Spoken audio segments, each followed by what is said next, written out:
Watching News at Prime, let's get into this conversation now. The South African Communist Party's decision to independently contest the upcoming local government elections was top of mind at this weekend's ANC's 114th anniversary celebrations in Rustenburg. Despite the heightened tensions, SACP Deputy General Secretary Madala Masuku says the Communist Party is going at it alone to help the state in order to deal with the issues of property relations and economic transformation. Masuku delivered a message of support on behalf of the SACP yesterday at the ANC's January 8 celebrations. Let's reflect now on more around the issues related to the Communist Party and the ANC, and including there the United States invasion of Venezuela. You'll remember the strong words by Solly Mapaila earlier in the week. Good evening to you, General Secretary, and thank you very much for your time. Good evening and Happy New Year to you and to the viewers of your station. Thank you very much for making time for this conversation. I'm going to waste no time but go straight into the heart of the matter. Is the SACP still amenable to persuasion on its decision to contest elections independently? There's a reason I'm asking that question. No, it's not amenable for that because we have passed that stage. We backed the ANC several years, several months, and especially towards our Special National Congress. We put an option we called flexible option, which would have allowed some joint work, joint preparations there and there, that kind of a simple amenability, if you like. They rejected it. And in their rejection, they were then saying we must also reject our own Congress resolution, which was not possible. We have no capacity to change that decision. Neither was the Special National Congress having that capacity to do so. So that's why in the run-up to the Special National Congress, then there was a propaganda ran against us to contaminate the Special National Congress as if it's going to take a new decision. The decision was taken by our Congress in 2022. Between 2022 and 2024, we, under my leadership for that matter, we led a process of trying to be amenable to the ANC. Basically, we almost undermine our own Congress resolution by trying to excessively reach out to the components of the alliance on the basis of the mandate of the Congress to reconfigure the alliance. The Congress has given us 6 months. So as you can see, instead, we went to our augmented central committee, which we have invited our district layer level of leadership and expanded attendance of provinces to beg them that can we then start with local government elections so that in the meantime, we can exhaust the engagements with the alliance, particularly with the ANC. And that was not possible because of the arrogance of the ANC, literally. On the back of this, then, there are immediate issues that will clearly mark a line between ANC members and SACP members. Now, we know from history that SACP members are also ANC members and vice versa. The Secretary General of the ANC at the NGC made it clear that SACP members are then going to have to lose their ANC membership. Is that what you are prepared for? Are you ready for that kind of divorce, if you like? No, it's a poor understanding of our alliance. Because any alliance, as you know, is based on a common program. The common program of the alliance is not about membership. It's about the implementation of the National Democratic Revolution, which is a transformation program of our country to transform one, property relations, in other words, the ownership of wealth, transfer of the ownership of wealth to the people. Amongst that, the transfer of land. then the transfer of racial relations and create a non-racial society, and the transfer of gender relations and create a non-sexist society and end patriarchy. That's the fundamental program that unites us, that makes the alliance. The membership, the dual membership, it's a policy system that arises out of joint implementation of the same program, particularly at the time that we're confronting first the colonial regime as well as the apartheid colonial regime. Mr. Mapaila, there are attendant issues. I'm sure you'll understand this. On the back of what Mbalula says, the president at the closure of the NGC says SACP members will have to excuse themselves from the election machinery structures of the ANC.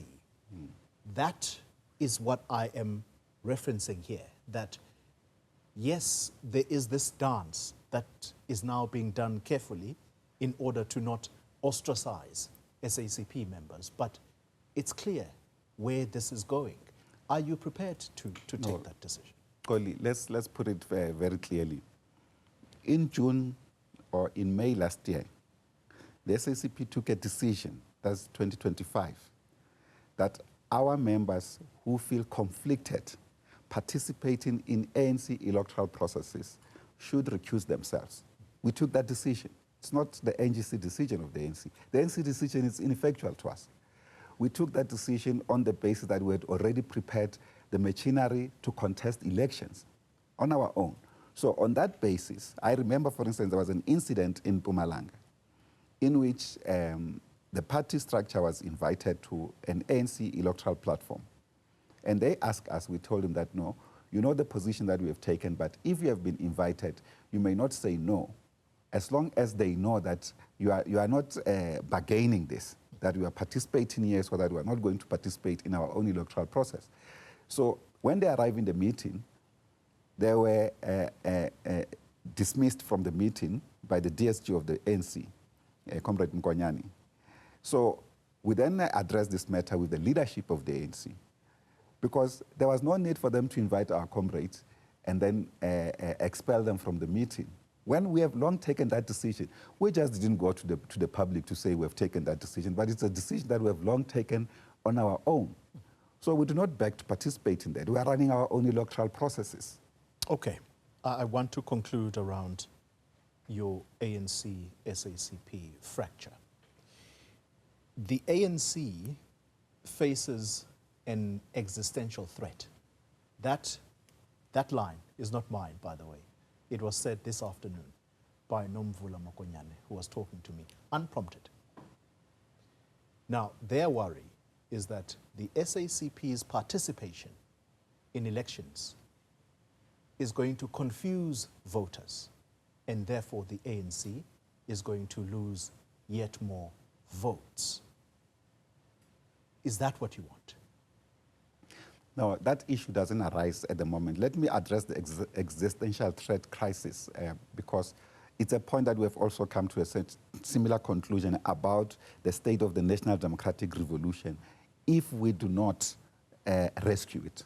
That's why in the run-up to 2024 elections, which we supported the African National Congress, we launched a program to rescue the NDR on the basis of its existential threats. In fact, if you read our own Congress resolution, our own program, it starts by anticipating that the ANC is not going to get 50% plus. In 2022, we say so in our own program, but we did admit that it will still be the majority party. So when we came out of that particular Congress, we then took our own analysis to discuss with the ANC, but as is in many instances, they did not care about it. Even this question is a blackmailing question. The reality is that we can rescue this thing. Let me give you an example about what's happening in the local government sphere, for instance, but not for the ANC's sake, but for the revolution's sake, because these are two separate things. You can have the ANC that may not necessarily pursue the revolutionary task that it was founded to do when it is still the same organization because of many changes and development that takes place. Like, for instance, the government now is following the neoliberal program. ANC is literally in the last Congress also adopted this kind of a framework to back up those in government. In the past, we could fight the ANC against many things, but it will be government pursuing a neoliberal project, but the ANC still retaining its revolutionary policies and so forth. So we could then accuse somehow those in government than those in the ANC. Now they've codified the ANC policies to reflect those of those in government. So the existential threat comes on the basis, if you take, for instance, here in Johannesburg, the ANC out of 306,000 proportional seats, proportional votes, they get 4 seats, allocated 4 seats. Then the Freedom Front, with 12,000 proportional votes, they get allocated similar 4 votes as the ANC. Now, that's the existential threat. Now, when we're discussing the flexible option model, that let's find a way, because we have a common agenda, common program, same organization we belong, we have a dual membership, even though some members of the ANC, majority of them do not belong to the Communist Party and so forth. We said, let's organize, let's participate together so that we can retain political power together. Yeah. But when we do so, it will be on the basis of reaffirmation of program of the movement. So they don't want that. That's why they opted to have a choice to go and have alliances with the DA and other organizations outside the framework of the alliance. Those in the alliance are practically not there. They are there by name because we can meet and have some discussions, but they live of no consequence. Okay. We don't want an alliance like that. All right. I want to finish with ANC matters before the break. So there's a theory here, and allow me to explain it a little bit. It's my own theory, by the way. Okay. So you're welcome to dismiss it. There is the theory that the EFF, MK party, are ANC structures sitting outside of the ANC, which is why when elections come and there is this scenario of an ANC that no longer has a majority, people like yourself are quick to say, no, don't go and join forces with the DA and the Freedom Front Plus. Those are anti-revolutionary people. Why would you join forces with such? Rather, go with the MK and the EFF. Now, here's the question. By you contesting these elections, independent of the ANC, yes, it will lose votes on the one hand, but is the strategy that you are hoping voters will come to you en masse? Yes, you will not get a majority, but it'll be sizable for you to then go and join those votes with the ANC in order for the ANC to remain in power. Do you understand that strategy? Is that where this is going? It's not too different from ours, but it's not for the ANC. And I think that's why I'm explaining the ANC and the National Democratic Revolution. These are two separate things. Right. The ANC is pursuing the National Democratic Revolution. And this National Democratic Revolution is codified in the name of the Freedom Charter and later on the RTP document and other documents of the movement. So that's what we are talking about. But if you see now, the ANC has just accepted a neoliberal program from Harvard, a typical, we share this thing with the media in public. If you want, I can send you the copy. We gave them a full copy of what Harvard did, growth and inclusion in South Africa. Then the government codified that and called it growth and inclusion. Then this thing is accepted by the ANC, NEC. It's a new economic policy for the country without discussions in the alliance. I see it, by the way, that one day in September, after we went to give solidarity program with the comrades in Venezuela, with Comrade Madala, just on the day we arrived, we see the president of the ANC closing the NEC Lekgotla, announcing this new policy. And we're like, did we leave the country for 2 years or something like that? Where did we go? To an extent that everything changed. There's been discussion about the new economic policy. No, it's drafted by the Harvard scholars. Yeah. It's accepted by the ANC, NEC. Now, it is clear, and that program is a neoliberal program. In other words, neoliberal program, it's a program that transfers public ownership of wealth and the state affairs to private capital. Government just facilitates the laws, but private capital owns up everything, but yet it is not accountable to the people. So We seek to rectify the direction of the national democratic revolution. So your theory is not far-fetched, so to speak. I mean, we are on record to have said, instead of the GNU as it did, the ANC had the time and opportunity now to do as it pleases. Instead, it went to all the parties organized by the European groups, ganged against the African National Congress. They went to embrace all of them to say, let's work together. And they even could justify that by saying it's the choice of South Africa, which is not the case.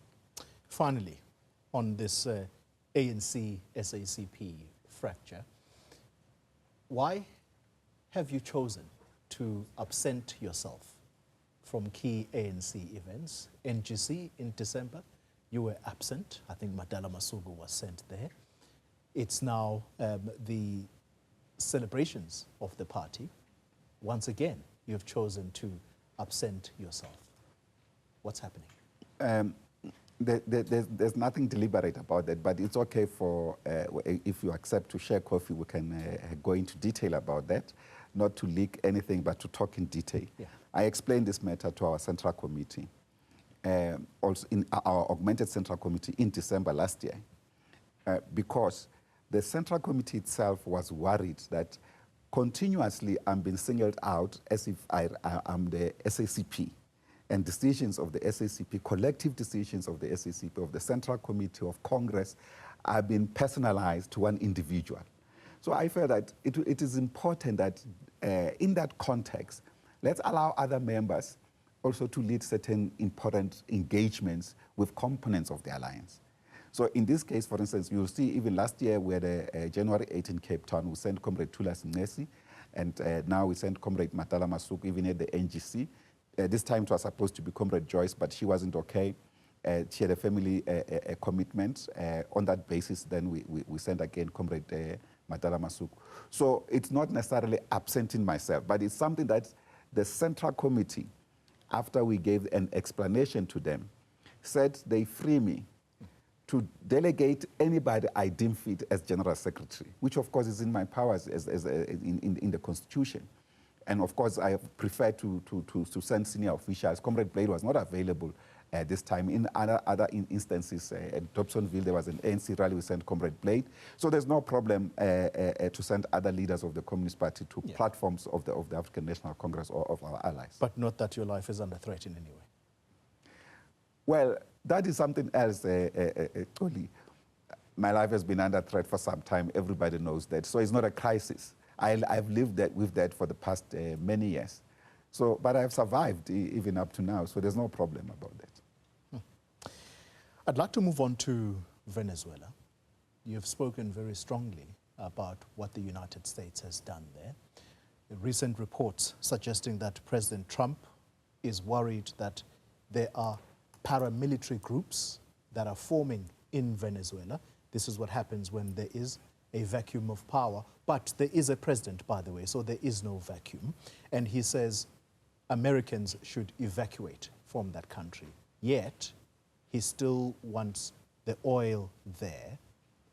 But the BBC reporting that ExxonMobil, the CEO of that company, is saying the country is uninvestable. Venezuela, how important is it for the world, as an example, in 2026, in which we are, for a world that we may possibly be underprepared for when we thought these kinds of things happened many, many years ago? Well, firstly, let's just start by expressing our unflinching solidarity with the people of Venezuela and to call for the immediate release of President Maduro and his spouse, Comrade Celia Flores, who have been abducted illegally and kidnapped by the US government, acting as a rogue state, a terrorist state that attacks and kills people in order to abduct a democratically and constitutionally elected president of a country. Trump himself, in the US, he was contesting the outcomes of an election. in what is now commonly known as January 6, which led into a massive riots and so forth and so forth. In Venezuela, when there were contests about the elections and everything else, they used institutional mechanisms in Venezuela, and those institutional mechanisms resolved the issues for the Venezuelan people. Yeah. So this attack on Venezuela is completely uncalled for. It's unacceptable. We condemn it in the strongest terms possible.